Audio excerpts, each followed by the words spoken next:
के ऊपर अगर हम देखें द स्लेव डायनेस्टी, इसका जो टेन्योर था वो हमारा जो टेन्योर था वो 1206 टू 1219 तक इसका ये टेन्योर रहा था। ठीक है। द सल्तनत of Delhi has 5 ruling dynasty. जैसा हमको पता है कि जो दिल्ली सल्तनत थी उसकी 5 रूलिंग डायनेस्टी थी, जो उसके खानदान थे जिनको हम बोलते थे, ठीक है, शाही घराने थे। सो सबसे पहले अगर हम देखें हमारे पास आती है स्लेव डायनेस्टी। ठीक है जी। स्लेव डायनेस्टी को हम मुमलुक डायनेस्टी भी कहते हैं। स्लेव डायनेस्टी को हम मुमलुक डायनेस्टी, इसको हम मुमलुक डायनेस्टी भी कहते हैं। मुमलुक डायनेस्टी भी इसको हम कहते हैं। ठीक है जी। क्योंकि ये क्वेश्चन भी एग्जामिनर काफी टाइम पूछता है कि स्लेव डायनेस्टी को उसका दूसरा नाम क्या है, तो उसका दूसरा नाम जो है वो मुमलुक डायनेस्टी है। सो अगर लिटरली देखा जाए तो मुमलुक का मतलब है दैट्स मीन ऑन्डेड। ठीक है जी। मुमलिक का मतलब होता है, अगर लिटरली मतलब देखा जाए, इसका मतलब होता है ऑन्डेड। क्योंकि जितने भी द सल्तनत सुल्तान थे इस डायनेस्टी के, इधर वो अर्लीस्ट नॉन स्लेव थे या उसके जो फॉर्मर जो स्लेव थे उनके जितने भी आगे बेटे थे जो सन थे। So this lead to the naming the dynasty as the slave or a मुमलिक dynasty. सो कुछ और पॉइंट अगर हम डिस्कस करें, लाइक इसको हम इबारी डायनेस्टी या और स्लेव डायनेस्टी भी कहते हैं। देखो, इसको इबारी डायनेस्टी भी कहते हैं, स्लेव डायनेस्टी भी कहते हैं और मुमलुक डायनेस्टी भी कहते हैं। किसी डायमेंशन से भी वो क्वेश्चन एग्जामिनर फ्रेम कर सकता है। ठीक है जी। फिर अगर देखा जाए, out of all the kings belonging to so called slave dynasty only 3, like अगर इस पूरी स्लेव डायनेस्टी में जितना भी गुलाम वंश है इसमें देखा जाए, Qutbuddin Aibak, Iltutmish and Balban were the slave and even they were manumitted by their master. जो उनके जो मास्टर से उन्होंने इनको मैनुमिटेटेड किया था। उसके बाद अगर देखा जाए, the dynasty is called as Ilbari dynasty. इसको इबारी डायनेस्टी कहा जाता था। क्यों कहा जाता था? Because all the ruler of this dynasty, जितने भी रूलर थे सारी डायनेस्टी के, स्लेव डायनेस्टी के, अगर ऐबक को छोड़ दिया जाए बीच में, अगर कुतुबुद्दीन ऐबक को छोड़ दिया जाए, ये सारे इबारी ट्राइब ऑफ तुर्क से बिलोंग करते थे। किससे? इबारी ट्राइब्स ऑफ द तुर्क से बिलोंग करते थे। लेकिन जो कुतुबुद्दीन ऐबक था, he belongs to a Turkic tribe of Aibak. एक ऐबिक करके ट्राइब थी, उससे ये बिलोंग करते थे। ठीक है। और जितने बाकी इसमें जितने भी किंग्स थे, रूलिंग किंग्स थे, वो इबारी ट्राइब्स ऑफ तुर्क से बिलोंग करते थे। ठीक है। फिर अगर हम नेक्स्ट पॉइंट डिस्कस करें इसका, लाइक स्लेव डायनेस्टी के ऊपर, तो इसमें अगर हम देखें एक्चुअल जो पीरियड था इसका, एक्चुअल जो दिल्ली सल्तनत का पीरियड था, that is between this 1206 AD to 1526 AD. अगर इंडियन हिस्ट्री में इसको देखा जाए, इस सारे पीरियड को अगर हम देखें, इसको हम सारे को कंसीडर करते हैं हम किसमें? दिल्ली सल्तनत में। किसमें? दिल्ली सल्तनत में इसको हम कंसीडर करते हैं। ठीक है। फिर इसके अगर रूलिंग डायनेस्टी देखा जाए, एक्चुअल ये जितनी भी डायनेस्टी थी, like during this period of the year, like over 300 year जितना भी ये पीरियड था, और इसमें ये सारी जितनी भी 5 जो डायनेस्टी थी इन्होंने रूल किया था। 5 dynasty with in a period of 300 year. और उसमें अगर देखा जाए, दैट इज 32 किंग्स जो थे इन्होंने रूल किया था किधर? दिल्ली में। ठीक है। जितने भी दिल्ली सल्तनत में थे। अगर हम इसको सीक्वेंस वाइज देखें, अगर सबसे पहले हम देखें, हमारे पास आती है स्लेव डायनेस्टी।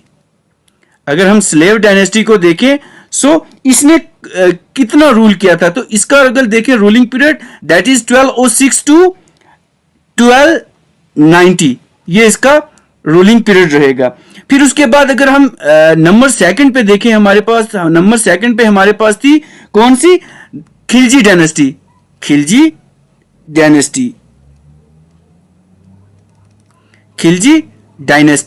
तो खिलजी डायनेस्टी ने रूल किया था। तो जो इन्होंने रूल किया था खिलजी डायनेस्टी ने, इन्होंने जो था 1219 टू लाइक 20 तक इन्होंने रूल किया था, ठीक है। फिर अगर हम थर्ड पे देखें, हमारे पास जो रूलिंग डायनेस्टी थी वो हमारे पास थी तुगलक डायनेस्टी। हमारे पास कौन सी थी? तुगलक डायनेस्टी हमारे पास थी, तुगलक डायनेस्टी। क्योंकि ये एग्जामिनर क्वेश्चन काफी बार पूछता है इसके टेन्योर में किस डायनेस्टी ने कहां से कब तक रूल किया था। सो अगर हम देखें तुगलक जो डायनेस्टी थी उसने 1322 14 तक इन्होंने जो था वो रूल किया था। फिर उसके बाद आ जाती है हमारे पास कौन सी डायनेस्टी? सैयद डायनेस्टी। हमारे पास आ जाती है सैयद डायनेस्टी। क्योंकि एग्जामिनर का ये फोकस रहता है कि वो जो हिस्टोरिकल इवेंट्स हैं, जो डेट्स हैं, उसके बेस पे वो क्वेश्चन पूछ लेता है। सो जो हमारे पास सैयद डायनेस्टी थी उन्होंने जो रूल किया था 14 टू 1450 तक इन्होंने रूल किया था। और फिर हमारे पास लास्ट पे आ जाती है हमारे पास लोधी डायनेस्टी। लोधी डायनेस्टी आ जाती है हमारे पास दिल्ली सल्तनत में। सो जो इन्होंने जो इनका जो रूलिंग टेन्योर था वो कितना था? 1451 टू 1526। तो इनका रूलिंग जो टाइम था, टेन्योर था, वो 1451 टू 1526 तक रहा था। और दैट कवर ऑलमोस्ट कितना इन्होंने ये जो दिल्ली सल्तनत है इन्होंने रूल किया था? इन्होंने 300 ईयर रूल किया था। और इसमें अगर देखा जाए कितनी रूलिंग डायनेस्टीज थी? 5 रूलिंग डायनेस्टीज थी। जो इंपॉर्टेंट 5 रूलिंग डायनेस्टी थी, that is your slave dynasty, Khilji dynasty, Tughlaq dynasty, Syed dynasty and Lodhi dynasty.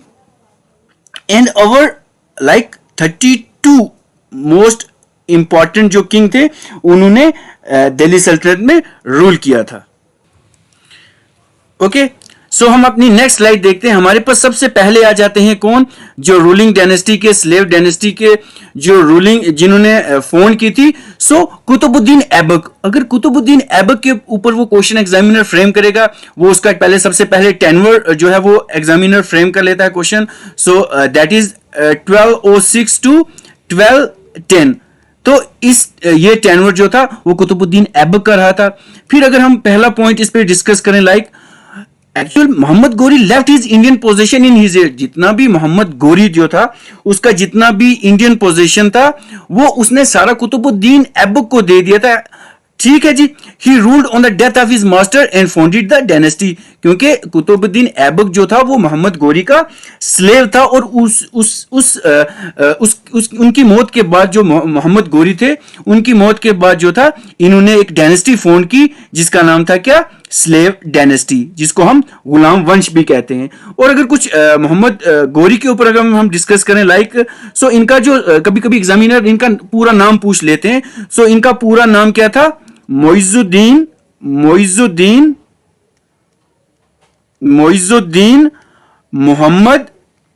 Mohammad इनका नाम था, मोहम्मद गोरी, ठीक है जी। और इसके बेस पे भी वो काफी सारे क्वेश्चन पूछ लेते हैं। सो इनके ऊपर एक क्वेश्चन आ जाता है काफी बार examination on the this is first battle of Tarain. First battle of Tarain जो थी इन्होंने जो थी वो लड़ी थी। कब लड़ी थी ये भी क्वेश्चन कभी कभी एग्जामिनर पूछ लेता। ये था 1191 में। सो इन्होंने फर्स्ट टाइम लड़ी थी। एंड बट वो जो इनकी ये जो बैटल थी वो इन्होंने पृथ्वीराज चौहान के साथ लड़ी थी, लेकिन पृथ्वीराज चौहान से ये जो थे बैटल हार चुके थे, ठीक है जी। और फर्स्ट बैटल ऑफ पानीपत में। फिर अगर हम कुछ और पॉइंट डिस्कस करें कुतुबुद्दीन ऐबक के बेस, सबसे पहले क्या देखें? Lahore and later Delhi was his capital. पहले जो कुतुबुद्दीन ऐबक की लाहौर कैपिटल थी, बाद में उन्होंने जो थी वो कैपिटल शिफ्ट कर दी थी दिल्ली में। फिर famous for his generosity and earn the sobriquet Lakh Bakhsh. Examiner ये क्वेश्चन काफी बार पूछता है, काफी बार मैंने ये जेके पीएससी के एग्जाम में ये क्वेश्चन देखा है कि who is known as the Lakh Bakhsh और गिवर ऑफ लक। तो हमारे कुतुबुद्दीन ऐबक जो हैं वो उनको लख बख्श भी कहा जाता था। उसके बाद कुछ और पॉइंट देखें, let the foundation of Qutub Minar. इन्होंने कुतुब मीनार की फाउंडेशन रखी थी after the famous Sufi saint. एक बहुत ही फेमस सूफी सेंट थे जिनका नाम था ख्वाजा कुतुबुद्दीन बख्तियार खाकी। जिनका नाम क्या था? ख्वाजा कुतुबुद्दीन बख्तियार खाकी के नाम पे इन्होंने जो था कुतुब मीनार की जो थी फाउंडेशन रखी थी, ठीक है जी। उसके बाद ये क्वेश्चन एग्जामिनर काफी बार पूछ लेता है कि कुतुबुद्दीन ऐबक की मौत कैसे हुई थी। So died of a horse fall at Lahore, Lahore में उनकी डेथ हुई थी वाइल प्लेइंग पोलो, जिसको चौगान भी कहते थे। तो कभी कभी एग्जामिनर पूछ लेता है कि चौगान क्या है, तो चौगान पोलो को कहते हैं। द तुर्क इंट्रोड्यूस पोलो इन इंडिया, जो तुर्क्स थे उन्होंने पोलो जो है इंडिया में इंट्रोड्यूस कराई थी। तो कुतुबुद्दीन ऐबक की जो मौत हुई थी वो पोलो खेलते हुई थी, और जब वो लाहौर में पोलो खेल रहे थे उनकी घोड़े से गिर के मौत हो गई थी। ठीक है जी। फिर उसके बाद इन्होंने क्या था, बिल्ट द फर्स्ट मस्जिद इन इंडिया, पहले इन्होंने एक मस्जिद बनवाई थी जिसका नाम था कुव्वतुल इस्लाम। और कभी कभी एग्जामिनर ये भी पूछ लेते हैं कि कुव्वतुल इस्लाम कहाँ है। सो कुव्वतुल इस्लाम जो है वो दिल्ली में है। और उसके बाद अडाउद्दीन का झोपड़ा, जो अडाउद्दीन का झोपड़ा है वो भी इन्होंने बिल्ड किया था, और ये कहां पे था, सो जो अडाउद्दीन का झोपड़ा है ये अजमेर में है। ठीक है, ये क्वेश्चन एग्जामिनर काफी बार एग्जामिनर ये क्वेश्चन के ऊपर वो फोकस रहता है और ये चीजें वो पूछता रहता है। ठीक है जी। उसके बाद अगर हम देखें, ही was a great patron of learning and patronise writer, और काफी सारे उन्होंने राइटर्स को पैट्रोनाइज किया, लाइक हसन निजामी उनमें से हैं। और उन्होंने जो एक अपना लिटरेरी वर्क लिखा था उसको कहते थे ताजुल मसीर एंड फखरुद्दीन। और जो राइटर थे तारीख मुबारक शाही के जो राइटर थे, इन्होंने ये चीज भी लिखी थी। एग्जामिनर डिफरेंट वे में एग्जामिनर ये क्वेश्चन पूछता रहता है। ठीक है जी।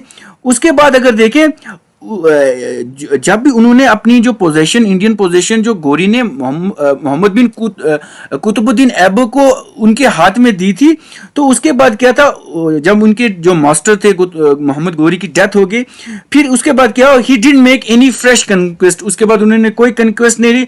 आफ्टर अज्यूम थ्रोन, जब उन्होंने वो थ्रोन पे आके कुतुबुद्दीन ऐबक बैठ गए, ठीक है, तो उसके बाद उन्होंने कोई टाइटल नहीं लिया अपने साथ। जो कुतुबुद्दीन ऐबक थे उन्होंने अपने नाम के साथ कोई टाइटल नहीं लिया, जैसे सुल्तान का कोई टाइटल नहीं लिया उन्होंने अपने साथ। And continue to be called as the Malik. ठीक है, या उसको उनको मालिक कहते थे, या उनको मालिक कहते थे, या उनको सिपा सलार कहते थे। ठीक है, वो अपने आप को, मतलब उन्होंने कोई टाइटल किंग का नहीं लिया, तो वो अपने आप को मालिक या सिपा सलार कहते थे। ठीक है, ये क्वेश्चन आप अपने एग्जामिनेशन पॉइंट ऑफ व्यू से देख लें, क्योंकि ये क्वेश्चन एग्जामिनर की लैंग्वेज चेंज करके कैसे भी वो क्वेश्चन में फिट करके वो पूछ सकता है आपसे। लाइक कुछ और point I can recall that, वो भी डिस्कस कर लेते हैं। लाइक अगर पहले देखें हम, सो एक क्वेश्चन ये एग्जामिनर पूछता है कि फर्स्ट कैपिटल ऑफ दिल्ली सल्तनत कहाँ थी। जो इसकी फर्स्ट कैपिटल थी दिल्ली सल्तनत की, तो ये कहां थी, तो हम पहले देखेंगे, जैसे कि आप सबको पता है कि लाहौर में इसकी कैपिटल थी। So the first capital of Delhi सल्तनत वाज लाहौर। तो उसके बाद लेटरली जो था कुतुबुद्दीन ने जो थी कुतुबुद्दीन ऐबक मेड, क्योंकि लाहौर इन्होंने कैपिटल बनाई थी और बाद में ये कैपिटल शिफ्ट करके उन्होंने दिल्ली में ले आए थे। ये क्वेश्चन भी एग्जामिनेशन पॉइंट ऑफ व्यू से काफी इंपॉर्टेंट है। फिर उसके बाद अगर एक और पॉइंट देखा जाए, इनको क्या कहते थे, लाइक इनको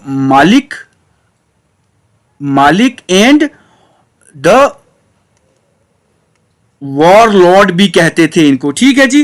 कुतुबुद्दीन ऐबक क्या थे, he was a founder of the slave dynasty and had a title of Malik and warlord. He never assume the title of sultan. उन्होंने अपने आप को कभी भी सुल्तान नहीं कहा था। ये क्वेश्चन आप याद रखेंगे। उन्होंने अपने आप को सुल्तान नहीं कहा था, उन्होंने अपने आप को मालिक कहा था एंड द वॉरलॉर्ड कहा था, या उसके बाद अपने आप को उन्होंने सिपा सलार कहा था। उसके बाद ये क्वेश्चन एग्जामिनर पूछ लेता है कि इनको लख बख्श भी कहते थे, इनको लख बख्श भी कहते थे। ठीक है, क्यों कहते थे, क्योंकि the title of this Qutbuddin Aibak जो था, इनको फिल बख्श या लक्ष बख्श कहते थे। लख बख्श क्यों कहते थे, क्योंकि he was a giver of lakhs, he was giver of lakhs. उसके बाद कुछ और पॉइंट डिस्कस कर लें, like he is also known as, इनको एक और नाम भी कहते थे, इनको हातिम सेकंड भी कहते थे, हातिम सेकंड भी इनको कहते थे कुतुबुद्दीन ऐबक को। So Qutubuddin Aibak is also called as Hatim second, क्योंकि जो कुतुबुद्दीन को, क्योंकि इनकी जो जेनरोसिटी थी, इनकी जेनरोसिटी के बेस पे इनको क्या कहते थे, हातिम सेकंड भी कहते थे। उसके बाद अगर देखा जाए कि वजीर जो थे कुतुबुद्दीन ऐबक के, वो कौन थे, तो अगर वजीर देखे जाए कुतुबुद्दीन ऐबक के, वजीर अगर कुतुबुद्दीन ऐबक के देखे जाए वो कौन थे? फकर मुदब्बिर, ये जो इनके थे वजीर थे। उसके बाद इन्होंने जो थी कुव्वतुल इस्लाम बनाई थी, जैसे कि मैं पहले ही डिस्कस कर चुका हूं। उसके बाद कुव्वतुल इस्लाम कहां थी? दिल्ली में थी। उसके बाद 2.5 दिन का झोपड़ा अजमेर में इन्होंने बनाया था। ठीक है, ये क्वेश्चन भी एग्जामिनेशन पॉइंट ऑफ व्यू से बहुत ही इंपॉर्टेंट रहता है, क्योंकि एग्जामिनर डिफरेंट चीजों को रिलेट करके ये क्वेश्चन जो है एग्जाम में पूछता रहता है। ठीक है जी। उसके बाद अगर हम और चीजें डिस्कस करें, मतलब इन्हीं चीजों को अगर हम रिकॉल करें तो रिवीजन के बेस पे, फर्स्ट जो थी इनकी कैपिटल लाहौर थी, बाद में जो कैपिटल थी शिफ्ट कर दी गई थी दिल्ली में। उसके बाद अगर देखा जाए इनको मालिक एंड वॉरलॉर्ड कहते थे, इन्होंने अपने आप को कभी भी सुल्तान नहीं कहा था। उसके बाद इनको लक बख्श कहते थे, गिवर ऑफ द लॉक्स। तो ये question examination point of view से काफी इंपॉर्टेंट है। उसके बाद इनको हातिम सेकंड कहा जाता था फॉर हिज जेनरोसिटी। उसके बाद इनके वजीर का नाम कभी कभी पूछ लेते थे, फखरुद्दीन मुदब्बिर कहा जाता था इनको। ठीक है जी। उसके बाद इन्होंने एक इंसान था, क्या किया था? पैट्रोनाइज्ड इन्होंने किया था किसको? हसन निजामी को इन्होंने पैट्रोनाइज किया था। ठीक है, ये क्वेश्चन भी एग्जामिनेशन पूछता है कि हसन निजामी को किसने पैट्रोनाइज किया था? तो हमारे कुतुबुद्दीन ऐबक ने इनको किया था, पैट्रोनाइज किया था। ये क्वेश्चन मतलब डिफरेंट वे से एग्जामिनर वो चीजें पूछता है और उसको फिट करके आपके एग्जाम में वो प्रॉपरली क्वेश्चन आपके सामने आते हैं। ठीक है जी। सो नेक्स्ट स्लाइड पे हम चलते हैं, हिस्ट्री ऑफ आलम शाह। ठीक है जी। उसके बाद जब इनका टेन्योर खत्म हुआ कुतुबुद्दीन ऐबक का, उसके बाद कुछ अर्सा के लिए अहरम शाह ने जो है वो गद्दी को संभाला था, थ्रोन को संभाला था। So when Qutbuddin Aibak died of all sudden at Lahore, जब उनकी लाहौर में उनकी घोड़े से गिरने से जो उनकी डेथ हो गई थी वाइल प्लेइंग चौगान पोलो खेलने की वजह से, उसके बाद क्या होता था? अमीर्स एंड द मालिक ऑफ लाहौर, जितने भी अमीर और मालिक थे वहां मलिक थे लाहौर के, they put Aram Shah on the throne. उन्होंने जो आरम शाह था उनको गद्दी पे बिठाया, थ्रोन पे बिठाया। Some text says that he was a son of Aibak. काफी सारे टेक्स्ट में हमें ये भी लिखा हुआ मिलता है कि जो आरम शाह था वो ऐबक का बेटा था, while some other text deny, और कुछ ऐसे टेक्स्ट भी थे जो डिनाई कर रहे थे। ठीक है जी।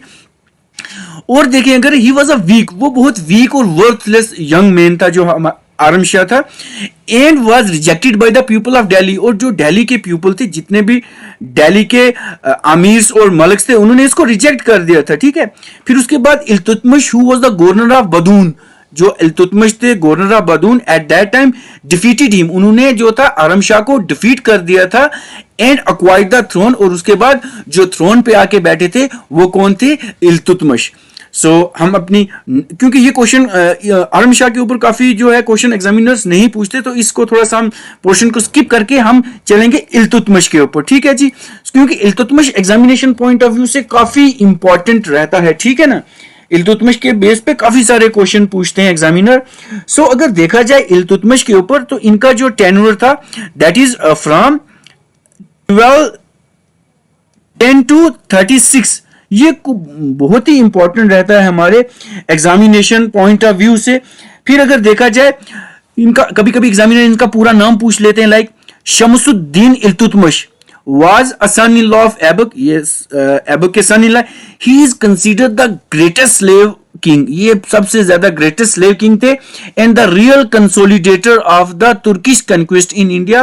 और ये जो थे real consolidator थे, this Turkish conquest in India.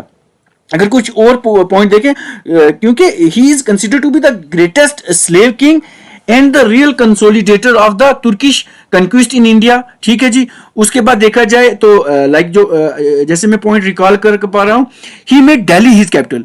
जो इन्होंने दिल्ली अपनी कैपिटल बनाई थी, किन्होंने? इल्तुतमिश ने, इन प्लेस ऑफ लाहौर। उन्होंने लाहौर में नहीं अपनी कैपिटल बनाई, उन्होंने जो अपनी कैपिटल थी वो दिल्ली में बनाई।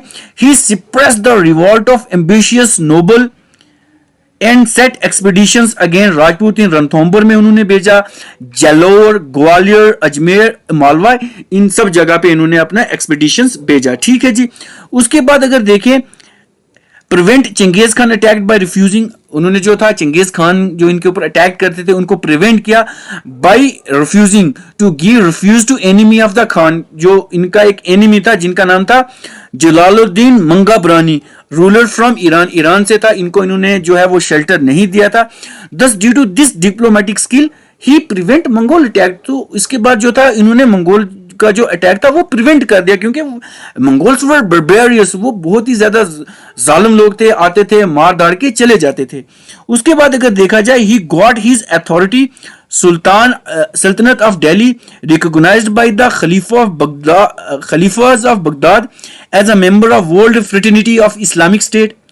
ही फॉर्म्ड, ये एग्जामिनर काफी बार एग्जामिनेशन में मैंने क्वेश्चन देखा है, ही फॉर्म्ड तुर्कान चिलंगान और चालीसा, उसने तुर्कान चिलंगाना और चालीसा कहते थे, और ये तुर्कान चिलंगानी या चालीसा क्या था, a group of 40 powerful Turkish noble to surpass nobles, मतलब ये 40 नोबल बंदों की एक ग्रुप था जिसको हम चालीसा या तुर्कान चिलंगानी कहते थे। ठीक है जी। उसके बाद देखें डिवाइडेड हिज एम्पायर, और जितनी भी एम्पायर थी इल्तुतमिश की, ही डिवाइडेड हिज एम्पायर इनटू इक्तास, उसने अपनी सारी जो एम्पायर थी उसको इक्ता में डिवाइड किया था। इक्ता क्या था, an assessment of land in lieu of salary which he distributed to his officer, जो अपने वो ऑफिसर को डिस्ट्रीब्यूट देता था। एवरी इक्तदार, जितने भी इक्तदार थे, हैड टू मेंटेन लॉ, जितना भी लॉ था और ऑर्डर था वो मेंटेन करते थे। और उनका एक और भी काम था, दे कोलेक्ट रेवेन्यू, जितना भी पैसा था, जितना भी पैसा रेवेन्यू जनरेट करते थे वो सारे ये कलेक्ट करते थे। After deducting his salary and expenses of the government, government की सैलरी और एक्सपेंसेस को डिडक्ट करने के बाद he sent surplus revenue to the centre government, और जितनी भी सेंट्रल गवर्नमेंट थी इल्तुतमिश की उसको वो सारा ट्रांसफर करते थे रेवेन्यू।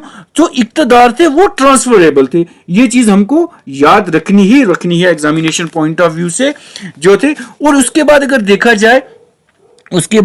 देखा जाए इसको, तो इसको क्या कहते थे, इल्तुतमिश का, ये एग्जामिनेशन पॉइंट ऑफ व्यू से काफी इंपॉर्टेंट क्वेश्चन है। Who is called as the slave of the slave, slave of the slave किसको कहा जाता था? स्लेव ऑफ द स्लेव किसको कहा जाता था? इल्तुतमिश को कहा जाता था। Slave of the slave Iltutmish को कहा जाता था। ये एग्जामिनेशन पॉइंट ऑफ व्यू से बहुत ही इंपॉर्टेंट क्वेश्चन है जो आपके एग्जामिनेशन में आएगा और काफी टाइम आता भी रहा है। ठीक है जी, इस क्वेश्चन को आप अपने माइंड में फिट कर लें क्योंकि ये क्वेश्चन आता ही रहता है। उसके बाद अगर देखा जाए, जो हमने देखा था रेवेन्यू जो था इसको क्या कहते थे? फवाजिल कहते थे या फाजिल कहते थे, और फाजिल भी कहते थे। ठीक है, ये क्वेश्चन आपने एग्जामिनर, क्योंकि जब वो इक्तदार थे, ही सेंड द सरप्लस रेवेन्यू, जिसको हम फवाजिल और फसिल कहते थे, टू द सेंट्रल गवर्नमेंट। और इक्तदार जैसे आपको पता ही है कि ये क्या है, दैट इज ट्रांसफरेबल, एक बंदे से दूसरे पर ट्रांसफरेबल हो सकते थे। फिर उसके बाद कुछ और पॉइंट डिस्कस करें, क्योंकि ये क्वेश्चन एग्जामिनर डालता है किसी भी बेस में ये क्वेश्चन छोड़ते हैं, क्योंकि ये क्वेश्चन काफी इंपॉर्टेंट रहते थे। जो इल्तुतमिश था, इसने 2 कॉइन इंट्रोड्यूस किए थे, एक था सिल्वर टेंका और एक था कॉपर जीतल। ये question examination point of view से बहुत ही ज्यादा इंपॉर्टेंट है, बहुत ही ज्यादा देखे जाए नेसेसरी है, क्योंकि ये क्वेश्चन पूछ लेता, क्योंकि काफी सारे और कॉइन भी काफी डिफरेंट रूलर्स ने डाले हुए हैं, तो उसके साथ कभी कभी हम कंफ्यूज कर लेते हैं। इसने 2 कॉपर कॉइन इंट्रोड्यूस किए थे, एक था सिल्वर टेंका और इसका देखा जाए था 175 ग्राम था। और अगर दूसरा देखा जाए जो हमारा कॉपर जीतल था, और दूसरा जो हमारा था वो कौन सा? कॉपर जीतल था। These are the 2 basic coins of the sultanate जो इल्तुतमिश के टेनवर में थे।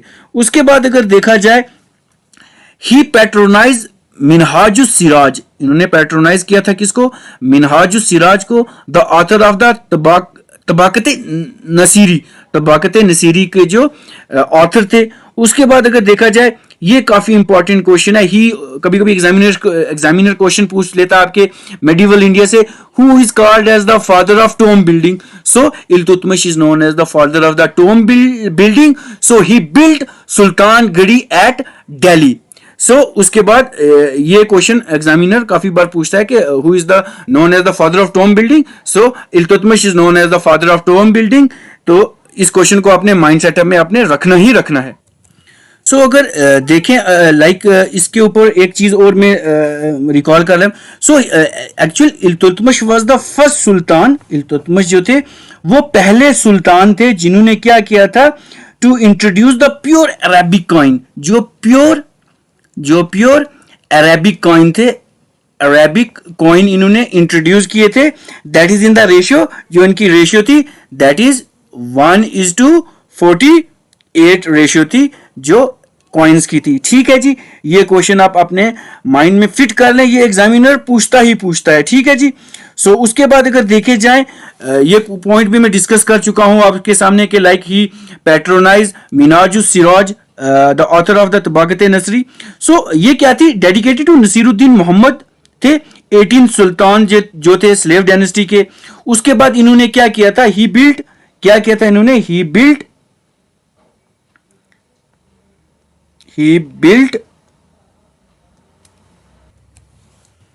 बिल्ट होजे। ये क्वेश्चन काफी बार एग्जामिनर पूछता है। होजे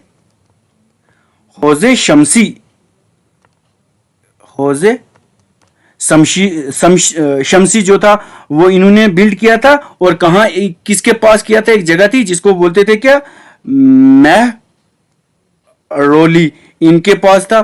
तो इनको फादर ऑफ टॉम बिल्डिंग भी कहा जाता था क्योंकि इन्होंने सुल्तानगढ़ी थी जो दिल्ली में बिल्ड किया था। और इन्होंने एक चीज डिस्ट्रॉय की थी, ही डिस्ट्रॉयड लाइक महाकाल टेम्पल इन्होंने डिस्ट्रॉय किया था। ठीक है, क्योंकि ये एग्जामिनेशन पॉइंट ऑफ व्यू से इंपॉर्टेंट रहते हैं। तो महाकाल जो टेम्पल था इन्होंने डिस्ट्रॉय किया था। और ये क्वेश्चन एग्जामिनर पूछता है कि महाकाल टेम्पल कहां था जो इन्होंने डिस्ट्रॉय किया था। सो ये उज्जैन में था। और कब डिस्ट्रॉय किया था, लाइक 1235 को इन्होंने ये डिस्ट्रॉय किया था। फिर उसके बाद अगर देख लें हम इस पॉइंट को डिस्कस करें, एज हिज सक्सेसर, उसके बाद जो इनके सक्सेसर थे डिक्लेयर रजिया, जो रजिया सुल्तान थी, 10 deviated from the normal practice थी। तो क्योंकि जब इनका टेन्योर खत्म हुआ, declared his daughter Razia Sultan as his successor किया था उन्होंने। ठीक है जी। फिर अगर हम कुछ और पॉइंट डिस्कस करें लाइक नेक्स्ट स्लाइड पे, क्योंकि उन्होंने कुतुब मीनार बनाया था तो इसके ऊपर भी कुछ पॉइंट हम डिस्कस कर लेते हैं लाइक। ठीक है, क्योंकि इसके बेस पे भी काफी सारे क्वेश्चंस जो है एग्जामिनर पूछ लेता है। तो अगर देखा जाए सबसे पहले that Qutub Minar in Delhi is the tallest brick minaret in the world. ये सबसे बड़ा मीनार है in the world. It is 72.5 metre. ये 72.5 मीटर है। ये आपको अपने माइंड में रखना है क्योंकि ये क्वेश्चन पूछ लेते हैं कभी उसकी हाइट उसके ऊपर। फिर उसके बाद the diameter of his base is 14.3 metre wide while the top floor measure 2.7 metre in diameter. ये क्वेश्चन आपने अपने माइंड में फिट कर लेना है पॉइंट, क्योंकि एग्जामिनर इसके बेस पे क्वेश्चन पूछ लेता है। और उसके बाद अगर देखें, that is inspired by the minaret of this Jam in Afghanistan. उनसे इंस्पायर होकर इन्होंने ये बनाया। And wishing to surpass it, उसको सरपास करने के लिए Aibak commenced construction of Qutub Minar. Aibak ने सबसे पहले कुतुब मीनार की जो कंस्ट्रक्शन शुरू की थी that is in 1193 but could not completed it's basement. उसकी जो बेसमेंट वो कंप्लीट नहीं कर पाए थे। फिर उसके बाद अगर देखें हिज सक्सेसर इल्तुतमिश थे तो Shamsuddin Iltutmish added 3 more stories. उसके बाद उन्होंने 3 और स्टोरीज जो है कुतुब मीनार में ऐड की। और फिर देखें इन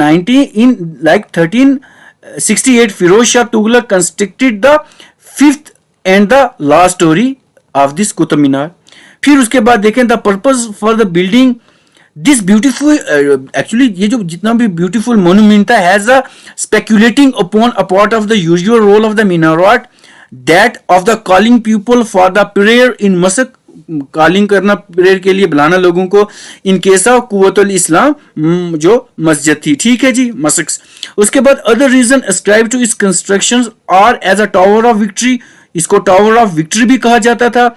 monument signify the might of Islam और अ वॉच टावर, इसको वॉच टावर भी कहते थे। और डिफेंस फॉर डिफेंस, डिफेंस के लिए इसको कहते थे।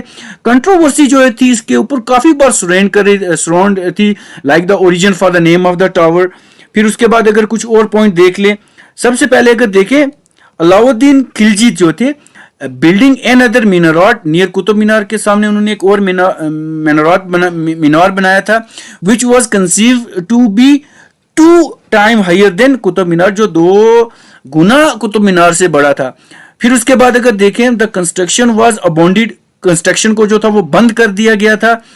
होएवर after the completion of 24.5 metre high 5 storey soon after the death of Alauddin की मौत के बाद। और उसके बाद देखा जाए to the west of the Quwwat Islam mosque is the tomb of the Iltutmish, west के देखा जाए तो वहां पे इल्तुतमिश का टोन भी है, which was built by the monarchs, जो मोनार्क थे उन्होंने बनाया था इन 1235।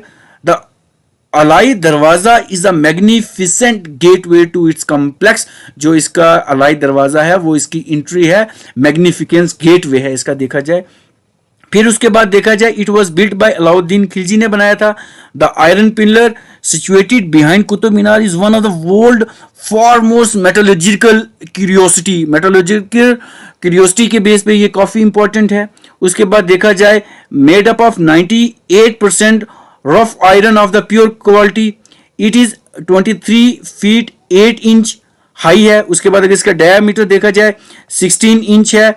और उसके बाद it was erected by the Chandragupta second Vikramaditya of Gupta dynasty. ये क्वेश्चन भी आपके एग्जामिनेशन पॉइंट ऑफ व्यू से काफी इंपॉर्टेंट है। फिर उसके बाद it has the attracted the attention of the archaeologist, archaeology जितने भी हो उन्होंने इसकी जो अट्रैक्शन थी, अटेंशन इसकी जो ली, क्योंकि इसकी एक मेटलर्जिस्टिक प्रॉपर्टी थी, as it withstand curiosity for the 1600 year, मतलब 1600 साल से ये रह रहा है और जितना भी हर्ष वेदर है उसको ये क्या कर रहा है, बियर कर रहा है और ये खराब नहीं हो रहा है, मतलब इसमें कोई भी इरोजन वगैरह नहीं हो रहा है। उसके बाद देखा जाए अगर a fence was erected around the pillar, जो पिलर है उसके अराउंड में एक फेंस भी बनाई गई थी, due to the popularity of the traditions that consider good luck if you could stand with your back to the pillar and make you hand meet behind it. So इसके ऊपर ये question है कुछ जो एग्जामिनर पूछ लेता है, ठीक है जी। फिर उसके बाद हम पॉइंट डिस्कस कर ले, like that is on Ruknuddin के ऊपर हम कुछ पॉइंट। रुकनुद्दीन फिरोज शाह ने कुछ ऐसा जो है वो रूल किया। इल्तुतमिश है, अगर कुछ इसके ऊपर डिस्कस करें, लाइक इल्तुतमिश के बहुत सारे बेटे थे, but as all of them were incompetent, जितने भी थे वो सारे क्या थे, that was the incompetent ruler, वो मतलब रूल कर ही नहीं पाते थे। He appointed his daughter Razia as his successor, जो उनकी बेटी थी रजिया सुल्तान, उनको उन्होंने अपॉइंट किया। In spite of this, noble of the court who considered themselves too proud to bow their head before a woman put on the throne Ruknuddin Firoz Shah, क्योंकि उस time पे जितने भी लोग थे, नोबल्स थे वहां के, वो एक औरत के सामने अपनी गर्दन नहीं झुका सकते थे, क्योंकि एट दैट टाइम उनका माइंड सेटअप ही ऐसा था। तो उन्होंने क्या किया, रजिया को अपॉइंट करने की जगह उन्होंने क्या किया, रुकनुद्दीन फिरोज शाह को उन्होंने अपॉइंट किया, who was the eldest son of Iltutmish, जो एल्डेस्ट सन था इल्तुतमिश का, but he was utterly worthless person, मतलब वो किसी काम का नहीं था, उससे वो रूल हो ही नहीं पाया। तो ही टुक प्लेजर इन राइडिंग, वो घुड़सवारी करता था through the street of Delhi, कभी घुड़सवारी करता था, कभी एलिफेंट्स के ऊपर बैठ के वो राइडिंग करता था, and scatter gold among the people, और जितना भी उसका ट्रेजर था वो सारा लुटा रहा था, लोगों को बांट रहा था। So he left work of the government in the hand of ambitious mother, जितना भी गवर्नमेंट का काम था उन्होंने शाह तुर्कान के हाथों में दे दिया। She was originally a Turkish homemade, वो तुर्किश होममेड थी। She had her revenge against all those who had offended her in her youth, क्योंकि वो उन सब से अब वो बदला ले रही थी, जो इनकी होममेड तुर्किश होममेड थी शाह तुर्कान, तो अब क्या कर रही थी, वो उनसे बदला ले रही थी, ठीक है ना। फिर उसके बाद देखा जाए अगर क्योंकि वो जितना भी था वो सारा, ही वॉज अ प्लेजरिंग, वो अपने आप को ही खुश रखता था, घुड़सवारी करता था, जितना ट्रेजर था वो सारा लुटा रहा था। तो उसके बाद क्या था, result of all this was a rebellion ओकर ऑन ऑल साइड, सारी जगहों पे जो थी वो बगावत शुरू होगी, क्योंकि वो कुछ वर्थलेस पर्सन था, उससे वो जो था वो काम हो ही नहीं रहा था। ठीक है जी। फिर उसके बाद क्या क्या, finally Ruknuddin and her mother was put to death, उनको जो था मार दिया गया, and the throne was given to Razia, जो था थ्रोन था वो किसके हाथ आ गया, रजिया के हाथ आ गया, जो इल्तुतमिश की बेटी थी, दैट इज रजिया सुल्ताना। सो अगर हम देखें history of this Razia Sultan, सो इसका जो टेन्योर था, इस पे इसके बेस पे काफी सारे क्वेश्चन पूछ लेते हैं, लाइक 1236 टू 1240 तक इनका टेन्योर रहा है। तो ये क्वेश्चन एग्जामिनर काफी बार मैंने भी देखा है एग्जामिनेशंस में। She was the first and the last Muslim women ruler of the medieval India, कौन थी, हमारी रजिया सुल्तान थी। ये क्वेश्चन एग्जामिनर पूछता है। She succeed her brother in 1236, 1236 में उन्होंने अपने ब्रदर को जो था सक्सीड किया था, एंड रूल फॉर 2 ईयर, उन्होंने 2 साल ही जो था वो रूल किया था। शी डिसग्रेडेड पर्दा सिस्टम, जो पर्दा सिस्टम था उन्होंने डिसग्रेड किया, पर्दा करना उन्होंने छोड़ दिया। Began to adorn male attire, मतलब मर्दू जैसा उसका एक पहनावा था वो पहनती थी, dress, and road in the public on elephant back, और जो हाथी के ऊपर वो चला करती थी पब्लिकली, तो वो लोगों को पसंद नहीं था वो चीजें, ठीक है ना, क्योंकि एक औरत होगी और उन्होंने पर्दे को डिसग्रेड किया, उन्होंने मेल अटायर जो है वो अक्वायर किया, तो वो चीजें लोगों को पसंद नहीं आई। ठीक है जी। तो फिर क्या हुआ, शी प्रमोटेड जमालुद्दीन यकुत, ये क्वेश्चन पूछ लेते हैं कभी, जमालुद्दीन यकुत को प्रमोट किया, और ये कौन थे, he was an Abyssinian, to the important office of the superintendent of the stable, superintendent थे उसके। It provoke the Turkish noble, उन्होंने तुर्किश नोबल को प्रोवोक किया, उकसाया। There was a simultaneously revolt in the various part of the kingdom, उनकी kingdom में काफी जगहों पे, छोटी छोटी जगहों पे रिवॉल्ट होना शुरू हो गई। The governor of the Lahore was the first to create trouble, जो गवर्नर लाहौर थे उन्होंने ट्रबल किया, बट ही वाज डिफीटेड, वो भी डिफीट हो गए। ठीक है जी। ये पॉइंट आपने अपने माइंड सेटअप में रखने हैं। और उसके बाद अगर देखा जाए, there was a serious rebellion in Bathinda, एक बहुत ही सीरियस रिबेलियन हो गया बठिंडा में। Malik by Yakut murdered against Altunia on the way, Turkish follower of जितने भी अल्टूनिया थे मर्डर यकुत, क्योंकि उन्होंने यकुत को जो था मर्डर कर दिया, उन्होंने यकुत का, ठीक है, उन्होंने इसका मर्डर कर, क्योंकि हर अफेक्शन, उनका जो प्यार था उनके तहीं, जो यकुत थे, was not liked by the noble, noble जितने भी वहां थे उनको नहीं पसंद था। सो यकुत वॉज किल्ड, यकुत को भी मार दिया उन्होंने, क्योंकि वो उनको पसंद नहीं कर रहे थे नोबल्स, उसको मार दिया। और उसके बाद क्या हुआ, she married to the like governor of Bathinda, Bathinda के गवर्नर थे जिनका नाम एल टूनिया था, उनके साथ इन्होंने शादी कर दी।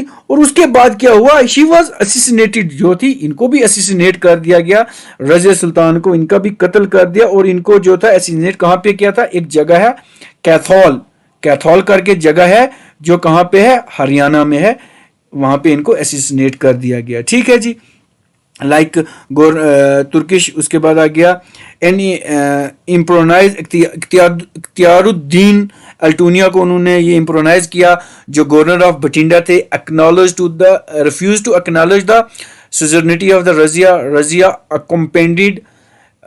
उसके बाद यहाँ कुछ मिसप्रिंट है, she had to marry Altunia to get out of this situation, क्योंकि इस सिचुएशन से निकलने के लिए जो था रजिया सुल्ताना ने इनसे शादी कर ली, but was killed along with her husband by Bahram Shah ने इनको जो है वो कत्ल कर दिया, सन ऑफ जो अल्तुतमिश के बेटे थे, on their way back to Delhi, जब वो दिल्ली वापस आ रहे थे।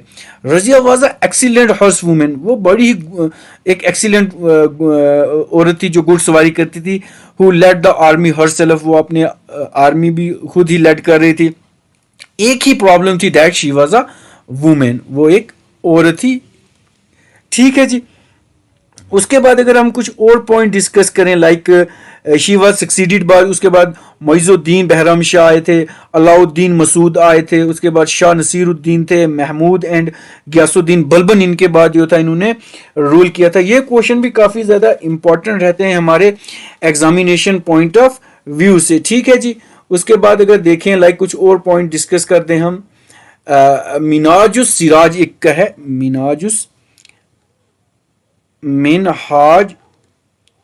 उस Siraj consider Razia more able than her brother.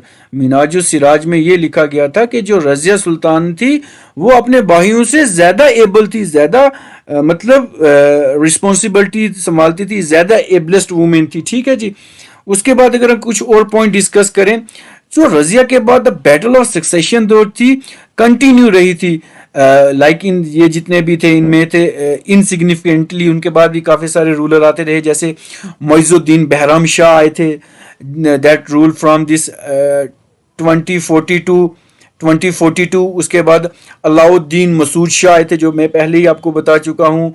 फिर उसके बाद नसीरुद्दीन महमूद आए थे, दैट इज़ फ्रॉम 1246 टू 1265 तक ये रहे थे। ये क्वेश्चन काफ़ी ज़्यादा इंपॉर्टेंट रहते हैं हमारे एग्जामिनेशन पॉइंट ऑफ व्यू से, तो ये क्वेश्चन आपको अपने माइंड सेटअप में रखने ही रखने हैं। सो क्या रखना है पॉइंट आपने, अगर वो रजिया सुल्तान के बेस पे क्वेश्चन पूछ लेता है आपसे, लाइक सबसे पहले तो ये रखना यार, she was the first and the last women Muslim women ruler of the medieval India, ये क्वेश्चन याद रखना है। फिर उसके बाद आपने ये एक और थी, शी सेंड एक्सपीडिशंस, उसने एक एक्सपीडिशन भेजी थी, she send expeditions against the Rajput state, कौन सी थी, रणथंबोर में इन्होंने भेजी थी। ये पोर्शन भी पॉइंट भी आपने याद रखना है, क्योंकि एग्जामिनेशन कभी ऐसा पूछ लेता, स्टेटमेंट बेस्ड क्वेश्चन पूछ लेता, तो ये स्टेटमेंट आपको काफ़ी सारी याद करनी ही पड़ती हैं। उसके बाद इनका जो अफेक्शन था यकूत के तहीं, जो यकूत थे उनके साथ इनका बड़ा अफेक्शन था, तो वो नोबल को पसंद, जितने भी नोबल्स थे वहाँ के उनको पसंद नहीं आया, तो उन्होंने क्या किया, जो यकूत को था उन्होंने किल कर दिया। और उसके बाद इन्होंने मैरी किसके साथ की थी, governor of Bathinda that is Altunia के साथ की थी। ये चीज़ आपने याद रखनी है, ये एग्जामिनेशन पॉइंट ऑफ व्यू से बहुत ही इंपॉर्टेंट क्वेश्चन रहता है। फिर उसके बाद अगर हम देखें like this Balban, so Balban क्या था, he was himself a member of Chalisa, वो भी चालीसा का मेंबर था। कौन, Balban, he was himself was a member of Chalisa. ठीक है। To guard himself he got every member of the Iltutmish family killed, उसने जितनी भी इल्तुतमिश की फैमिली थी उन सबको क्या किया, मार दिया। And give death blow to the Turkish nobility Chalisa, क्योंकि उसको चालीसा से खतरा था, वो जो नोबल थे उन सबको इसने क्या किया, इसने मार दिया। फिर उसके बाद क्या किया, he ordered the separation of military department, जो मिलिट्री डिपार्टमेंट था उसको सेपरेट किया, किससे, फाइनेंस डिपार्टमेंट से। ये क्वेश्चन आपने याद रखना है कि मिलिट्री डिपार्टमेंट से फाइनेंस डिपार्टमेंट को किसने सेपरेट किया था, सो बलबन ने मिलिट्री डिपार्टमेंट को फाइनेंस डिपार्टमेंट से सेपरेट किया था। और ये भी पूछेंगे एग्जामिनेशन में क्वेश्चन के मिलिट्री डिपार्टमेंट को क्या कहते थे, तो जो मिलिट्री डिपार्टमेंट था उसको बोलते थे दीवाने आरिज बोलते थे। ठीक है। और फाइनेंस डिपार्टमेंट को क्या बोलते थे, दीवाने वजारत बोलते थे। ठीक है। यहां पे थोड़ा सा मिसप्रिंट है, यहां पे दैट इज दीवाने वजारत कहते थे। ये question examination point of view से बहुत ही इंपॉर्टेंट है। उसके बाद अगर हम देखेंगे, he declared sultan as the representative of God on the earth, इन्होंने ये कहा था, he impressed upon the people that king was a duty of the God, उन्होंने ये कहा था कि जो ड्यूटी है किंग की that was a duty of the God. और ये चीज़ एग्जामिनेशन पूछते हैं कि एग्जामिनर पूछता है एग्जामिनर के नियाबत खुदाई किसको कहते थे या किसके साथ एसोसिएट करता था, तो नियाबत खुदाई जो थी वो बलबन के साथ एसोसिएट करता था। ये कुछ टेक्निकल फोर्स हैं, ये आपको याद रखने पड़ेंगे।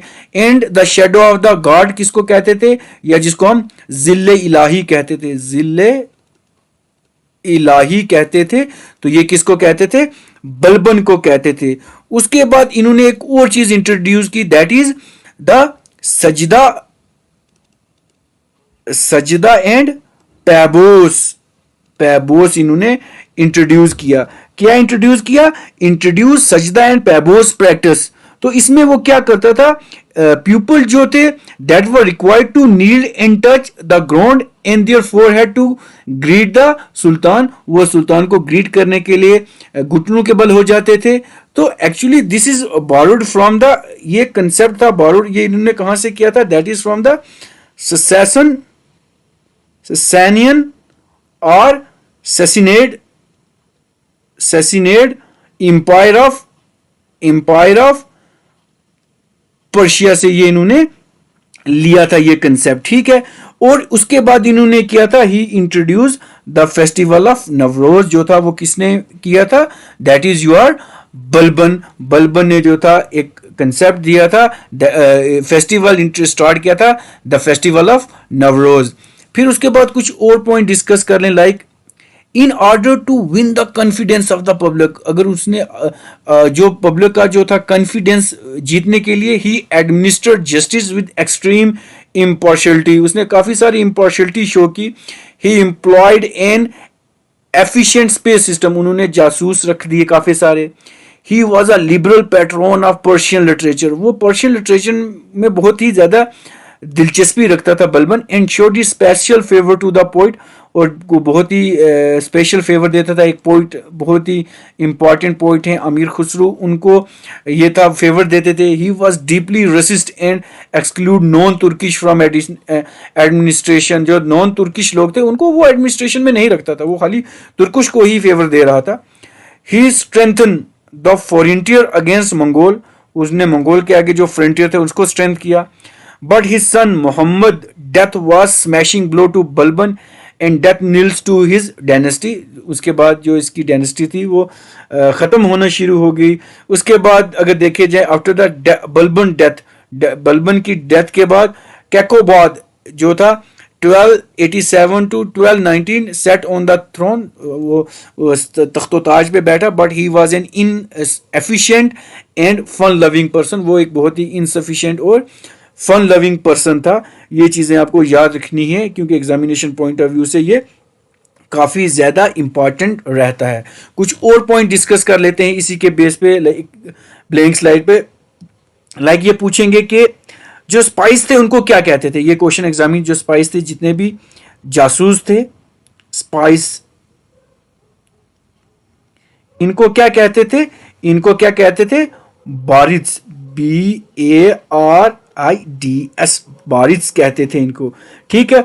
और जो हेड ऑफ डिपार्टमेंट था इनका, उसको क्या कहते थे? बारिदे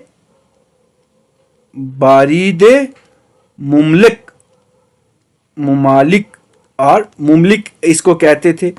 फिर उसके बाद अगर देखा जाए लाइक इसके पॉइंट डिस्कस कर लिए हमने, लाइक सबसे पहले अगर एग्जामिनेशन पॉइंट ऑफ व्यू से अगर देखें तो कुछ ही पॉइंट इंपॉर्टेंट रहते हैं इनमें से। एक तो ये रहेगा कि इन्होंने मिलिट्री डिपार्टमेंट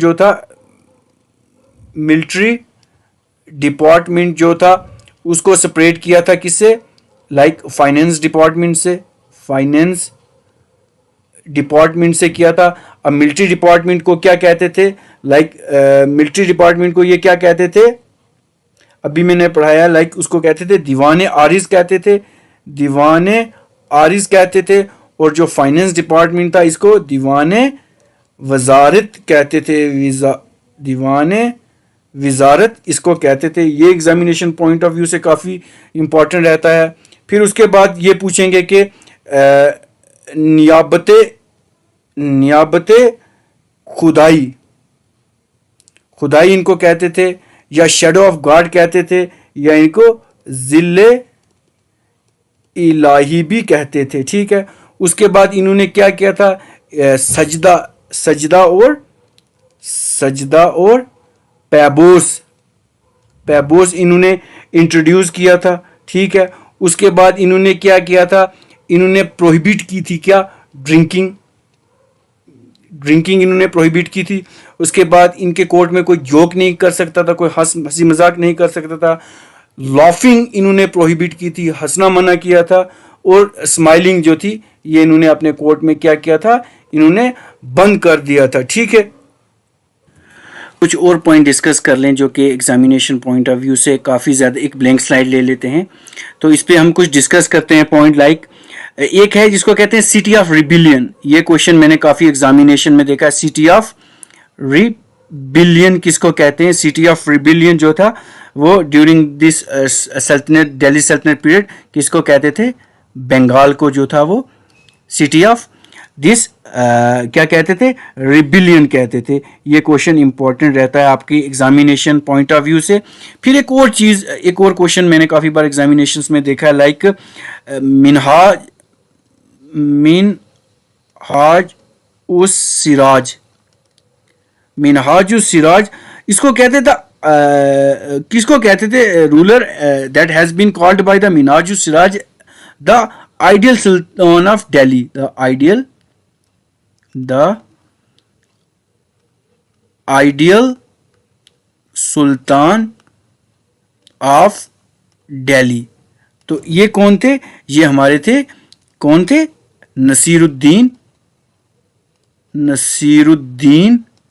नसीरुद्दीन मोहम्मद, ये जो थे इनको कहा जाता था।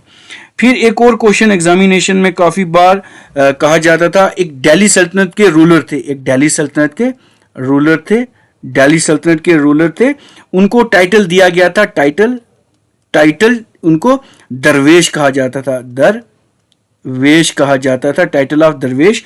सो ये किनको कहा जाता था? ये भी नसीरुद्दीन मोहम्मद को कहा जाता था। टाइटल ऑफ सुल्तान भी इनको कहा जाता, टाइटल ऑफ दिस दरवेश भी नसीरुद्दीन महमूद को कहा जाता था। ठीक है, ये क्वेश्चन भी आप याद रखेंगे। फिर एक और इसमें क्वेश्चन है लाइक एक है नाइबे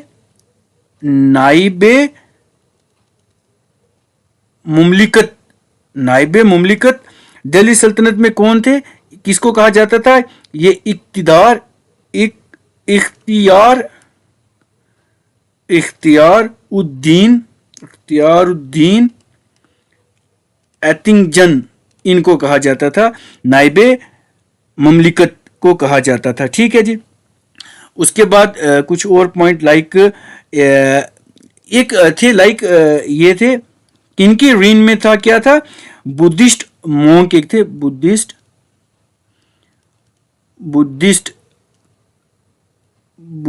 मोंक थे जिनका नाम क्या था? धर्म स्वामिन जो थे, धर्म स्वामी जो विजिट नालंदा आए थे। ये कौन थे? किनके टेनवर में आए थे? ये इल्तुतमिश के टेनवर में ये आए थे, इल्तुतमिश के टेनवर में ये आए थे। ठीक है जी। उसके बाद लाइक एक क्वेश्चन है मेरे माइंड में, आई कैन रिकॉल दैट। एक बुक थी, ठीक है जी, एक बुक थी क्या नाम था उसका? जवामी उल हिकायत। तो ये किसके ऊपर बुक थी? इसमें ये थे इसमें क्या था? मैग्नेटिक कंपास जो था, मैग्नेटिक कंपास इसमें मेंशन किया था। ये भी एग्जामिनेशन पॉइंट ऑफ व्यू से काफी ज्यादा इंपॉर्टेंट रहता है हमारा ये क्वेश्चन। ठीक है जी। उसके बाद कौन सा रूलर था जिसने क्या किया था? पैट्रोनाइज किया था मिनहाज एंड मालिक ताजुद्दीन। तो ये कौन थे? ये भी इल्तुतमिश थे, इनके टेनवर में इनको ये कहा गया था। ठीक है जी। ये क्वेश्चन भी आप याद रखेंगे। ठीक है, क्योंकि एग्जामिनेशन पॉइंट ऑफ व्यू से काफी ज्यादा इंपॉर्टेंट रहता है। ठीक है जी। उसके बाद अगर कुछ और पॉइंट डिस्कस करें लाइक हम नेक्स्ट स्लाइड हम और लेते हैं, उस पर भी कुछ चीजें डिस्कस कर लेते हैं। लाइक एक और क्वेश्चन रहता है एग्जामिनेशन पॉइंट, जो ब्लड एंड आयरन पॉलिसी थी, ब्लड एंड आयरन पॉलिसी थी, ये किसने कौन सा जो सुल्तान था दिल्ली का जिसने ये पॉलिसी अडॉप्ट की थी? The policy of blood and iron. So ये कौन थे? बलबन ने policy of iron and blood adopt की थी। टैकल मंगोल को कैसे टैकल करना था, ये था। उसके बाद कौन सा पहला एक ये था सुल्तान था, फर्स्ट सुल्तान जिसने ग्रेजिंग टैक्स इंपोज किया था। क्या किया था? ग्रेजिंग टैक्स इंपोज किया था। किसने किया था? सो ये हमारे कौन थे? अलाउद्दीन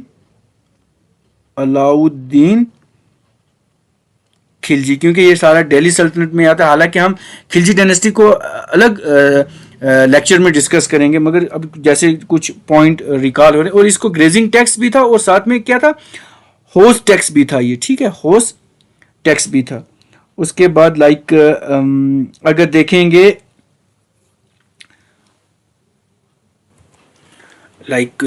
कुछ अगर हम इस जितने भी हमारे ये जो स्लेव डायनेस्टी के जो रूलिंग किंग्स थे या इनके मेंबर्स के बारे में डिस्कस करें, अगर कुछ कुतुबुद्दीन ऐबक, क्योंकि ये क्वेश्चन हमें ज़रूर याद रखने हैं। कुतुबुद्दीन ऐबक। सो अगर ये देखें, ही वॉज अ तुर्किश जनरल। एक तो ये रखना है, तुर्किश जनरल थे ये, तुर्किश जनरल थे। उसके बाद अगर देखें, he was burn on this 1150 तुर्किस्तान, एक जगह है तुर्किस्तान में ये पैदा हुए थे, जो फिलहाल अभी कजाकिस्तान में है। फिलहाल कजाकिस्तान में है। सो उसके बाद इनकी जो डेथ थी वो 1210 में हुई थी। कहाँ? लाहौर, पाकिस्तान में हुई थी, ठीक है जी। तो उसके बाद जो था इन्होंने क्या किया था? ही एस्टैब्लिश द दिल्ली सल्तनत एंड स्टार्टेड मुमलक डायनेस्टी। ये जैसा कि मैं डिस्कस पहले ही आपके साथ कर चुका हूँ। फिर उसके बाद अगर हम देखें कुतुबुद्दीन ऐबक के बाद अगर हम कुछ इल्तुतमिश के ऊपर डिस्कस करें, इल्तुतमिश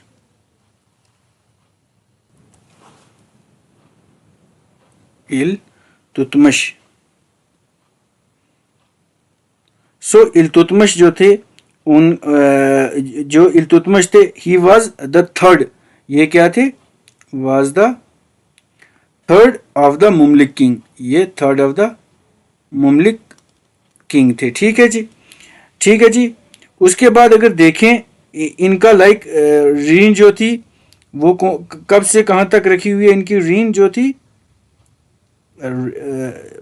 ठीक है, इनकी रीन के ऊपर काफ़ी बार एग्जामिनेशन में क्वेश्चन आते हैं। उसके बाद अगर देखा जाए इनकी रीन जो रही है वो 1211 टू 1236 तक रही हुई है, ठीक है जी। ये क्वेश्चन भी एग्जामिनेशन पॉइंट ऑफ व्यू से काफ़ी ज़्यादा इम्पॉर्टेंट रहता है, ठीक है जी। सो इनको ग्रेट रूलर क्यों कहते थे इल्तुतमिश को? क्योंकि the Turkish nobles who had challenge his claims to throne was surpassed हो गए थे। तो दैट वाज इनको इसलिए क्योंकि he was the real consolidator of the slave dynasty. इसकी वजह से इनको जो था क्या कहते थे? ग्रेटेस्ट रूलर कहते थे, ठीक है जी। तो आपको पता ही है कि स्लेव डायनेस्टी किसने फाउंड की है? ये तो कुतुबुद्दीन ऐबक ने की है। उसके बाद मुमलिक जो थी, ये क्वेश्चन काफ़ी बार एग्जामिनेशन में आता है कि इसको इसको एंड किसने किया था? इस जो मुमलिक डायनेस्टी दैट द मुमलिक रूल जो थे वो कहाँ करे? इजिप्ट एंड सीरिया में कर रहे थे। 1250 टू 1517 तक नियर अबाउट कर रहे थे, व्हेन देयर उनकी जो डायनेस्टी एग्जिस्टिंग कर रही थी बाय द ओटोमन्स के ऊपर, ठीक है जी, ओटोमन्स के ऊपर, ठीक है जी। ये क्वेश्चन जो है ये काफ़ी ज़्यादा इंपॉर्टेंट रहता है हमारा एग्जामिनेशन पॉइंट ऑफ व्यू से। तो इन चीज़ों को हमको याद रखना है, क्योंकि याद रखेंगे तो ये सारे क्वेश्चन हम वहाँ पे जो एग्जामिनेशन में आएंगे हम उनको वहाँ पे सही मार्क कर सकते हैं, ठीक है। ये सारे पॉइंट हमको याद ही रखने हैं एग्जामिनेशन पॉइंट ऑफ व्यू से।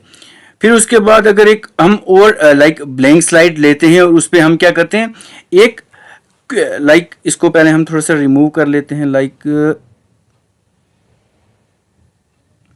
एक हम ब्लैंक स्लाइड क्रिएट कर लेते हैं।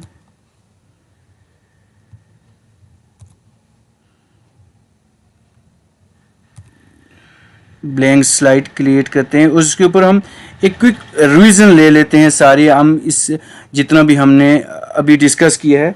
सो हम स्लेव डायनेस्टी के ऊपर जितना भी हमने पढ़ा है वो एक क्विक रिवीजन ले लेते हैं, क्योंकि ये चीज़ें याद रखनी बड़ी ही ज़रूरी रहती हैं। सो स्लेव डायनेस्टी थी जो बिगन हुई थी हमारी कहाँ से, 1206 टू 1219 तक हुई थी। सबसे पहले हमारे पास आए थे कुतुबुद्दीन ऐबक। कुतुबुद्दीन ऐबक ने ये डायनेस्टी फाउंड की थी, और इस डायनेस्टी को हम मुमलिक डायनेस्टी भी कहते थे, मुमलिक डायनेस्टी भी कहते थे, या इसको हम स्लेव डायनेस्टी भी कहते थे, या इबारी तुर्क डायनेस्टी भी कहते थे। तो इन्होंने क्या किया था, पहले ये लाहौर में इनकी कैपिटल थी, बाद में इन्होंने दिल्ली में शिफ्ट की कुतुबुद्दीन ऐबक ने। फिर उसके बाद इनको लख बख्श भी कहा जाता था, ठीक है जी। उसके बाद इन्होंने क्या क्या कंस्ट्रक्शन की थी, कुव्वतुल इस्लाम जो थी वो इन्होंने दिल्ली में बिल्ड की थी, और अदाई दिन का झोपड़ा जो था इन्होंने अजमेर में किया था।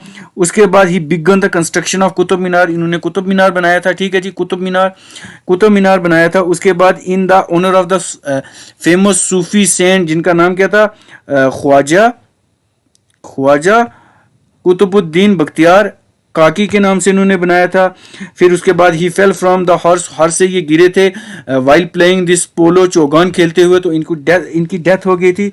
बट उसके बाद क्या होता, ऐबक व सक्सीडेड जो थे अरम शाह के सक्सीड किया था, बट उसके बाद जो था थ्रोन था वो इल्तुतमिश को दिया गया था।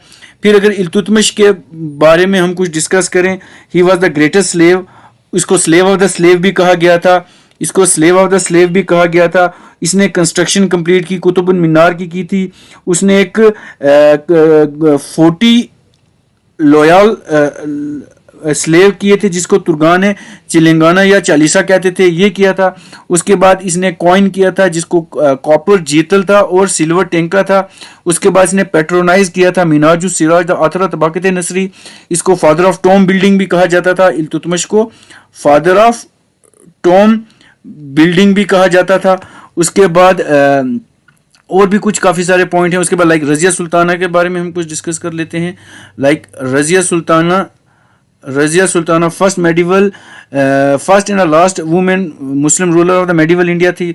उसके बाद उन्होंने एक्सपीडिशन रणथंबोर में भेजी थी। इनके टेनवर में क्या होता है, यकूत की इफेक्शन इनके पास इनसे यकूत की इफेक्शन हुई थी जो नोबल्स को पसंद नहीं आई थी, तो नोबल ने क्या किया था, इसको मार दिया था। और बाद में जो रजिया सुल्ताना थी इन्होंने अल्टूनिया के साथ शादी की थी, Altunia that is the governor of Bathinda. उसके बाद इनको भी मार दिया गया था रजिया सुल्ताना को, और इनको एसिनेट किया था, एक जगह थी कैथल हरियाणा के पास। उसके बाद रजिया सुल्ताना को भी काफ़ी सारे लोगों ने सक्सीड किया, लाइक मोइजुद्दीन बहराम शाह थे, अलाउद्दीन मसूद थे, शाह नसीरुद्दीन थे, महमूद एंड रियासुद्दीन बलबन थे। फिर अगर हम बलबन के ऊपर कुछ चीज़ डिस्कस करें, लाइक इन्होंने क्या किया था, एक स्ट्रॉन्ग सेंट्रलाइज्ड आर्मी जो थी वो इन्होंने क्या की थी, बनाई थी। उन्होंने क्या था, दीवाने अर्ज और दीवाने वजारत को अलग अलग किया था, मतलब मिलिट्री डिपार्टमेंट को फाइनेंस डिपार्टमेंट से अलग किया था। इनको ज़िले इलाही भी कहते थे, ज़िले इलाही भी कहते थे। उसके बाद नियामत खुदाई भी कहते थे। उसके बाद अगर और कुछ देखें, इन्होंने सिस्टम ऑफ सजदा एंड फेबोस भी किया था। उसके बाद इन्होंने फेस्टिवल ऑफ नवरोज़ भी इन्होंने अडॉप्ट किया, मतलब शुरू किया था। So this is all about this slave dynasty. ये सारा जितना भी था, ये सारा हमारा जो था स्लेव डायनेस्टी के ऊपर था। मैं होप करता हूँ कि ये जितना भी टॉपिक है आपके लिए बहुत सफिशिएंट रहेगा आपके एग्जामिनेशन पॉइंट ऑफ व्यू से। तो ये जितना भी टॉपिक है हमारा स्लेव डायनेस्टी का, I think this is sufficient, ये काफ़ी सारा सफिशिएंट है, इनफ है हमारे एग्जामिनेशन पॉइंट ऑफ व्यू से। सो आपको ये लेक्चर कैसा लगा, आप हमें कमेंट कर सकते हैं, और इस वीडियो को ज़्यादा से ज़्यादा शेयर करें, ठीक है, इसको लाइक करें, और मतलब जितनी भी चीज़ें जो हैं, इसकी इन्फॉर्मेशन आपके लिए बहुत ज़्यादा इंपॉर्टेंट रहेंगी। सो मुझे लगता है ये लेक्चर काफ़ी ज़्यादा लंबा हो चुका है, क्योंकि जो डिमांडिंग चीज़ें जो आपके एग्जामिनेशन पॉइंट ऑफ व्यू से, वो सारी इसमें हमने डिस्कस कर दी हैं। सो ये एट लास्ट में इसको कंक्लूड करता हूँ।